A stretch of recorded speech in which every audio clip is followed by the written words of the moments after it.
Hi everyone, welcome back for another layout. I've just got a simple 8.5 by 11 layout today. I've got a couple of Christmas photos from the last couple of Christmases that I still want to scrapbook, so I'm just working my way through them, trying to get them done before this Christmas. Famous last words, I say that every year when Christmas time comes around.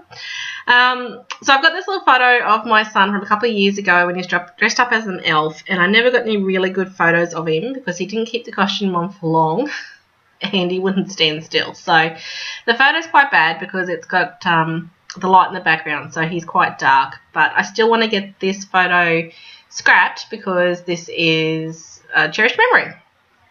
So I had that striped gold vellum that I really wanted to use. It just wasn't working though. The way that that he's situated in the photo compared to the way that the stripes are, it just didn't sit right. I'd rather the stripes go on the other diagonal, and of course if I turn it around it's still the same way. So I grabbed out the dots instead and thought maybe the dots will work, but I really just wasn't going with it. So I did like the green stripe with the dots, but green and gold to me, it doesn't scream Christmas, it just screams Australia going to the Olympics. So I decided to just ditch the whole gold vellum thing, and I'll use it on a different layout. So that's alright, I'm happy now. So I'm using this gorgeous DSP from the Holiday Catalogue, which is the Under the Tree Specialty Designer Series paper. And it's specialty because it's really thick. It's really thick cardstock. It's thicker than normal plain cardstock. So it's really, really nice. It's really nice to use if you want to make 3D objects like boxes and things because it's nice and thick. But I really loved it, so I want to use it on a couple of layouts. So I just cut off a strip here, and it's got a craft base. It's not a white base to the cardstock. So I've mashed it with some crumb cake cardstock there, and I used that green strip from the Tiger Bag accessories pack. So that's where I got these banners from as well. So I've used this on a few layouts before, so I'm just using up some of the leftover bits from that pack. The Tiger Bag kits are meant to be for little bags, but I didn't use it for that. I've used it for everything else.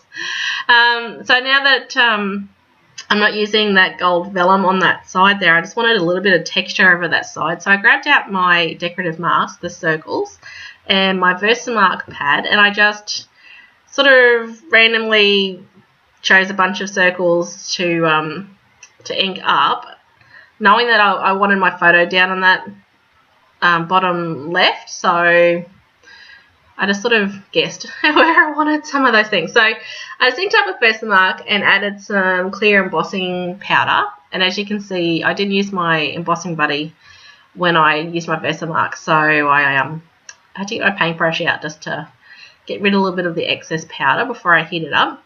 So I just wanted it in clear just to give it just a bit of texture in the background. I just decided to go with embossing this time.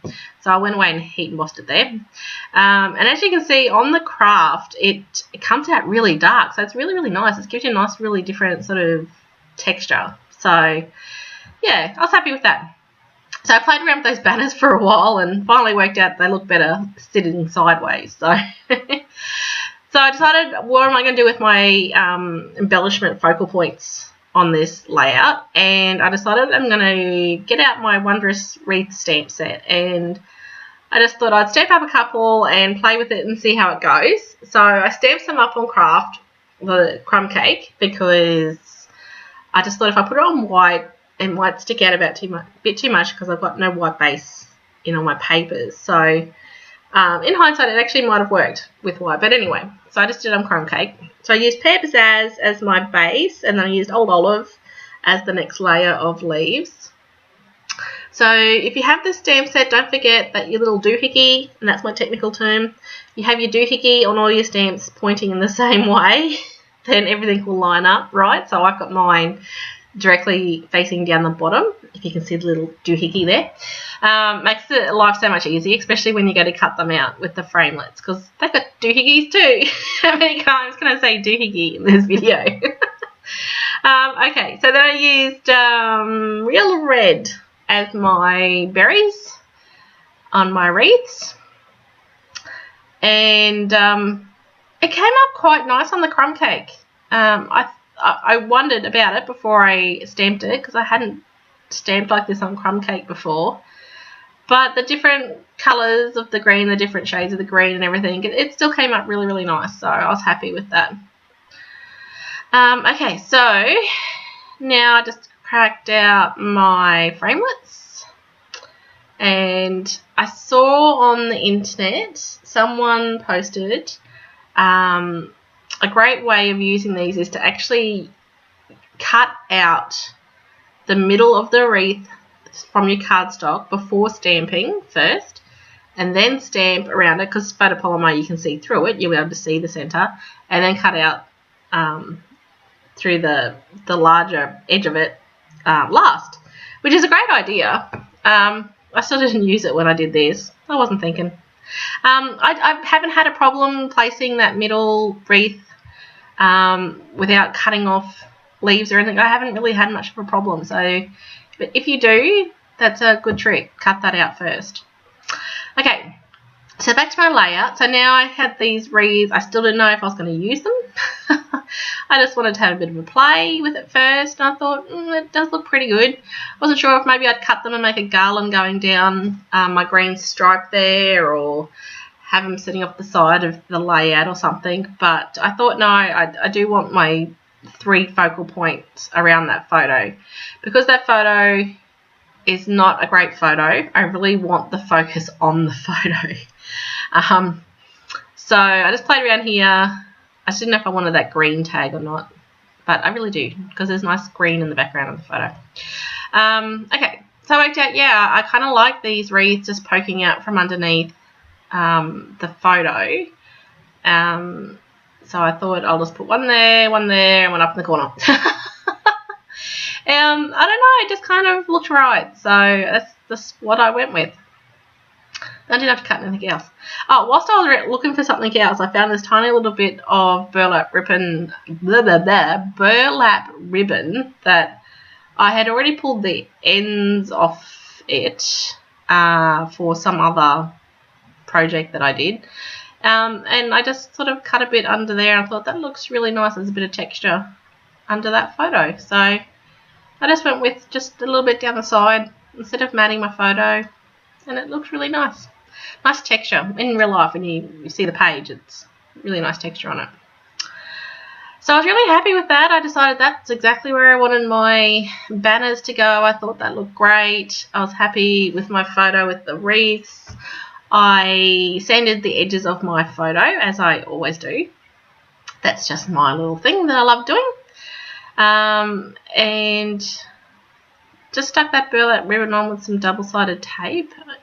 I would have used adhesive, the snail adhesive, but my snails have run out, and I couldn't be bothered getting up to go to my box with my snail refills. But anyway, so anything will work. So I just used my glue and my adhesive to stick everything down. I decided I would have those wreaths actually attached to the photo, but because I've got the burlap ribbon, I'll actually pop that whole thing up with dimensionals, because otherwise it won't lie flat. That edge would just keep popping up. So I just grabbed a whole bunch of dimensionals. I just like using up what I've got, so just using up the edge of those dimensionals. Okay, now I turned the camera off here pretty soon, and when I started back work on it, I forgot to turn the camera back on. I'm really sorry. So I used the tags from the tagger bag set that I still had out on my desk. So where I've got those banners from, I've got those tags as well. And I played around with them and thought I'd like to use some of those as layers in where my embellishment points are. So where my 3 wreaths are. I thought I'd use, so I cut some up and put some underneath those wreaths. So here you can see I'm just looking through my letters at the moment of thinking about what I wanted for my title. So here you can see this is where I realised I didn't have my camera on, so sorry about that. So I just cut up some of these labels and laid them in underneath my embellishment points. And I got out my Good Greetings stamp set, and it's got some lovely sayings in there. So I just stamped a few of those onto those labels where they're sort of poking out. So I think there's ho ho ho and believe. I can't remember what the other ones were, but they're really, really cute. So today is the last day to get that stamp set. So if you want it, check out my blog and put in an order. It is a wonderful stamp set, really cute, and it's really great for scrapbooking as well, because some of the sentiments aren't just like happy birthday, they're things that you can use on a scrapbooking page as well. So really, really cute. Okay, so this is where I decided to put my title, was up the top. So I grabbed just a bit of the leftover DSP from the bottom of where the red trees are, and just cut it into a little banner. And I used a little banner sticker from the sticker sheet from the seasonal sampler Project Life accessory pack. And then I wanted to call this Christmas Elf. So I had enough letters from one of the packs. I think that was the red letters from the seasonal sampler Project Life accessory pack.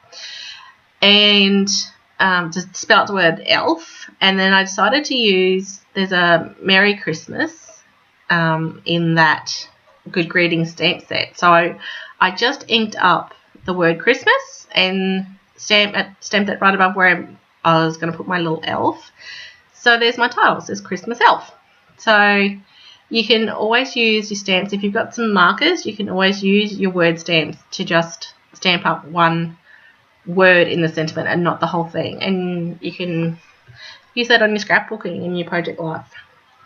Okay, so then I just felt like I just needed a couple little bit more pieces on here, so I grabbed out the sequins and the enamel dots from the Project Life accessory packs, and just sort of sprinkled them around my title and my 3 embellishment points. And I just stuck the sequins down with the crystal effects, and that's the end of my layout. So I hope you like it, and if you want any of the details about any of the products I've used, you can check out my blog, scrapronnie.com, and I'll have a post up shortly with all these details. Come and check out my blog with all my projects, check out my YouTube channel with all of my process videos, my cards and layouts, and thanks for joining me, and I'll see you next time.